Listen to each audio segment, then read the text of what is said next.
ओम शांताकारं भुजगशयनं पद्मनाभं सुरेशं विश्वाधारं गगनसदृशं मेघवर्णं शुभांगं लक्ष्मीकान्तं कमलनयनं योगविज्ञानगम्यं वंदे विष्णुं भवभयहरणं सर्वलोकनाथनम। नमस्कार, स्वागत है आपका आचार्य वाणी में। मैं आचार्य डॉक्टर विक्रमादित्य आपके साथ हूँ। ग्रहों का योगायोग आपके लिए कैसा रहेगा, मकर राशि वालों को समझना चाहिए। मकर राशि वालों के हिसाब से ग्रहों का योगायोग जो दिखाई देता है आने वाले समय में कई ग्रहों का परिवर्तन लेके आ रहा है। सितंबर का पहला पक्ष जो है विशेष तौर पे कई चीजों का परिवर्तन लाने के योग बना रहा है। ऐसे में शुक्र ग्रह जो आपकी राशि के अनुसार से आपके पंचम के और दशम भाव के मालिक हैं और वो विशेष तौर पर परिवर्तन की तरफ जा रहे हैं। उनके विशेष तौर पर गति में परिवर्तन आने के योग बन रहे हैं। वो वक्री चल रहे थे, वो मार्गी होने जा रहे हैं। और दूसरा ग्रह बृहस्पति जो आपकी राशि के अनुसार से सबसे इंपॉर्टेंट आपके सुख वाले भाव में बैठे हुए हैं, वो वक्रगति में होने जा रहे हैं। ये बहुत इंपॉर्टेंट है। बृहस्पति आपकी राशि के अनुसार से यदि हम बात करें तो ग्रहों का योगायोग जिस प्रकार का बनाने की अवस्था कर रहे हैं वो विशेष तौर पर आपकी राशि के अनुसार जीवन में परिवर्तन के योग बना सकते हैं। तो ऐसे में आपको बड़ी सावधानी के साथ समझ चलना चाहिए।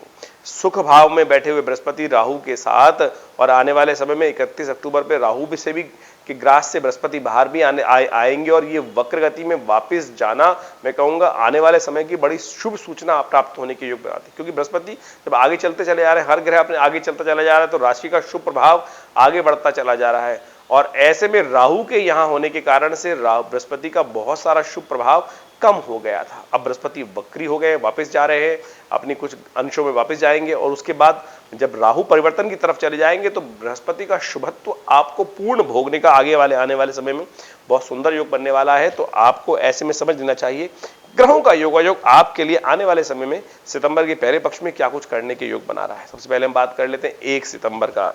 देखिए 1 सितंबर के दिन भाद्रपद मास के कृष्ण पक्ष की द्वितीया तिथि है और ये जो पक्ष आरंभ हुआ है क्षय तिथि से आरंभ हुआ है। 31 तारीख को जो प्रतिपदा तिथि थी, विशेष तौर पे पूर्णिमा के साथ साथ प्रतिपदा का योग बन रहा था। केवल 2 मुहूर्त से कम में पूर्णिमा खत्म हो गई थी, प्रतिपदा क्षय हो गई, अगले तिथि तक ट्रेवल कर नहीं पाई।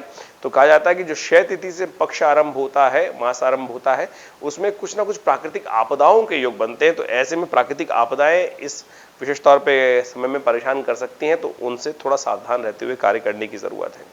वैसे 1 सितंबर के दिन द्वितीया है, जो भाद्रपद मास के कृष्ण पक्ष की द्वितीया शुक्रवार का अवसर ग्रहों का परिवर्तन का योग बन रहा है, वो आपके पराक्रम में उदय करने के योग बनाएगा। बहुत सारे नए संबंध आपको बनाने के अवसर देगा। ऐसे में भगवान शंकर की उपासना करते हुए आप कार्य करने का प्रयास करें। ओम नमः शिवाय का जप करें, हो सके तो भगवान शंकर का दूध से अभिषेक करें, कल्याण के योग बनेंगे। दिन आपके लिए अच्छा जाने के योग दिखाई देते हैं। वहीं 2 सितंबर के लिए ग्रहों का योग दिखाई देता है कि इस दिन तृतीया तिथि शनिवार का अवसर और उस दिन भद्रा विद्यमान है सुबह 10:16 से लेकर रात्रि के 8 करीब 50 मिनट तक। तो ये समय थोड़ा सा कष्टमय रहेगा। इस बात का ध्यान रखिए कि नए कार्यों में करने से बचने का आपको प्रयास करना चाहिए।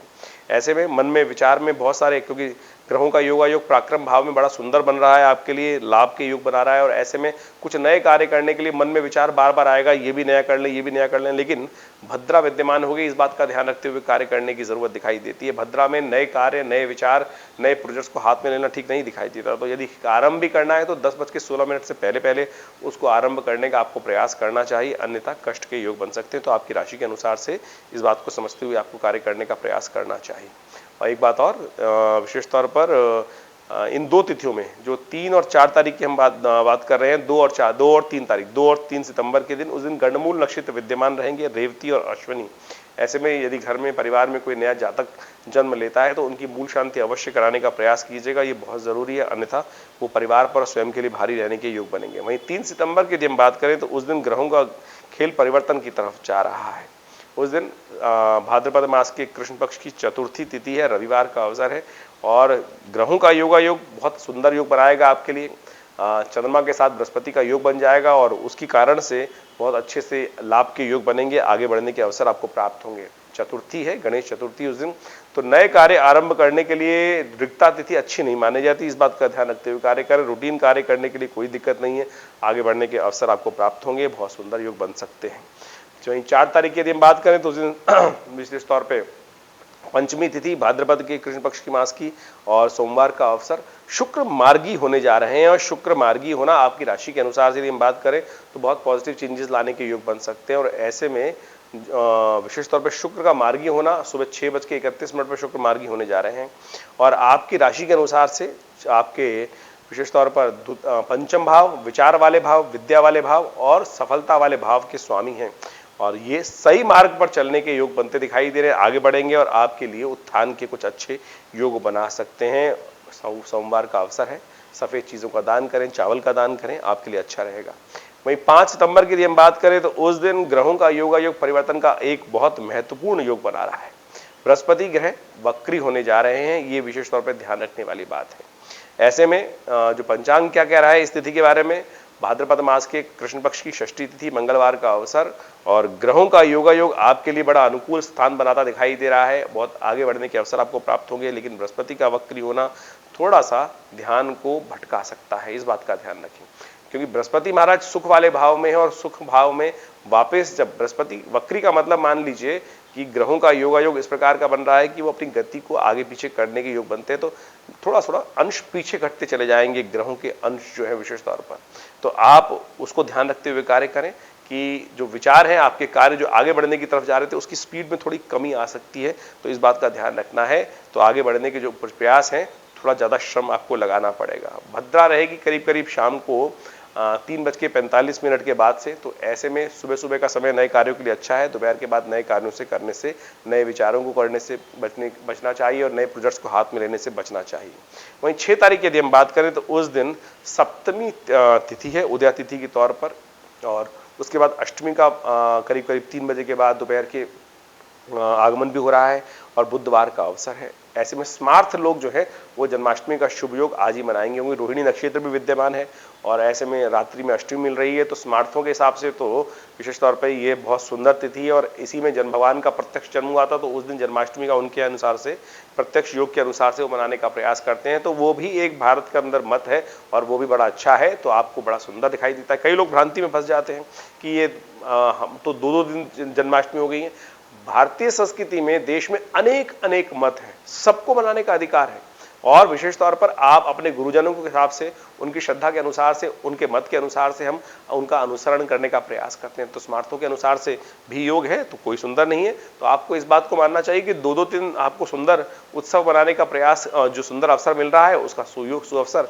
आपको प्राप्त करने का बहुत सुंदर अवसर है, उसको प्रयास करिए और भगवान का दोनों दिन स्तवन करें, कल्याण के योग बनेंगे। तो स्मार्थों के हिसाब से जन्माष्टमी का योग दिखाई देता है 7 तारीख को, विशेष तौर पर 6 तारीख को, और वैष्णवों के लिए जो पूरे देश में और आप समझे मथुरा इत्यादि में भी जो बनने के योग हैं प्रत्यक्ष गणनाओं के अनुसार से, वो 7 तारीख का रहेगा। तो 7 तारीख वैष्णवों के लिए रहेगी जन्माष्टमी के लिए, क्योंकि उस दिन उदया तिथि के रूप में अष्टमी विद्यमान रहेगी और करीब करीब दोपहर के बाद तक यानी मध्याह्न के बाद तक, उसके बाद रोहिणी नक्षत्र भी विद्यमान है और वृषभ राशि में चंद्रमा भी मध्य रात्रि तक विद्यमान रहेगा। तो वैष्णव संप्रदाय के लिए मथुरा इत्यादि बड़े मंदिरों में सब में 7 तारीख को मनाना भी श्रेयकर दिखाई देता है, उसमें बहुत ही सुंदर योग बन रहे हैं, उसमें कोई दिक्कत नहीं। बाकी ग्रहों की योगा योग की बात करें तो 7 और 8 के हिसाब से ग्रहों का योगा योग यदि हम विशेष तौर पे मकर राशि के संबंध में बात करें तो आपके लिए अनुकूल दिखाई देता है, ग्रहों की गणना आपके लिए अच्छी है। तो ऐसे में आप एक काम करने का प्रयास करें, अपने कार्यों में बहुत उन्नति के योग बन सकते हैं, आपके लिए अच्छे से आगे बढ़ने का आपको प्रयास करना चाहिए। दोनों दिन विशेष तौर पर भगवान कृष्ण का स्तवन करें, शालिग्राम जी की पूजा करें, पंचोपचार पूजन करें, उनको स्नान कराएं, उनका चरणामृत ग्रहण करें, भगवान के अन्य श्रद्धा विश्वास से पूजन करें और साथ साथ व्रत अवश्य करें। हमारे संस्कृति में व्रत का बड़ा महत्व कहा गया है। व्रत का मतलब होता है उपवास।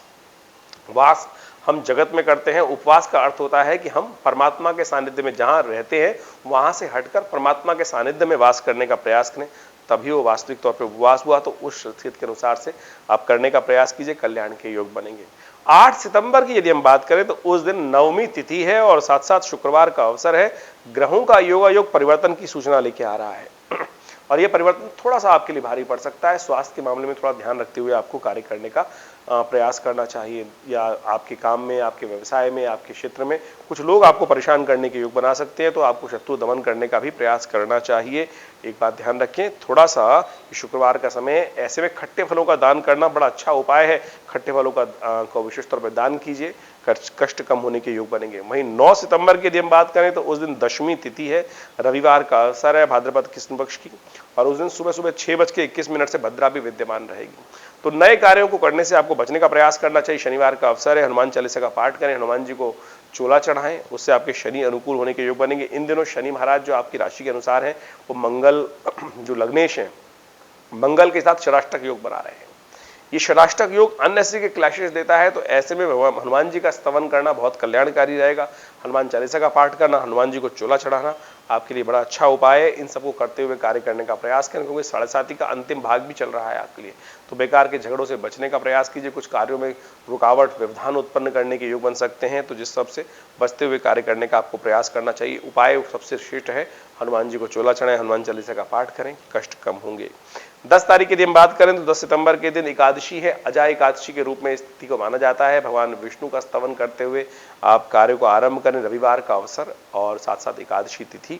और ग्रहों का योगा योग विशेष तौर पे आपके लिए अच्छा रहेगा। सुबह थोड़ी भारी दिखाई देती है, दोपहर के बाद लाभ के संकेत मिलते दिखाई दे रहे हैं, और जिन चीजों का पूर्वाभास आपको हो रहा था वो आपके सामने घटनाएं घटती दिखाई दे रही। तो जो पूर्वाभास हुआ है उससे आप लाभ उठाते हुए, चीजों को समझते हुए कार्य करने का आपको काम करना चाहिए, तो आपके लिए अच्छा रहेगा। ऐसे में चावल का दान करना, सफेद चीजों का दान करना, भगवान विष्णु का यथाउचित भाव से पूजन करना, ये सारे अच्छे उपाय हैं। इनको करिए, कल्याण के योग बनेंगे। धन्यवाद।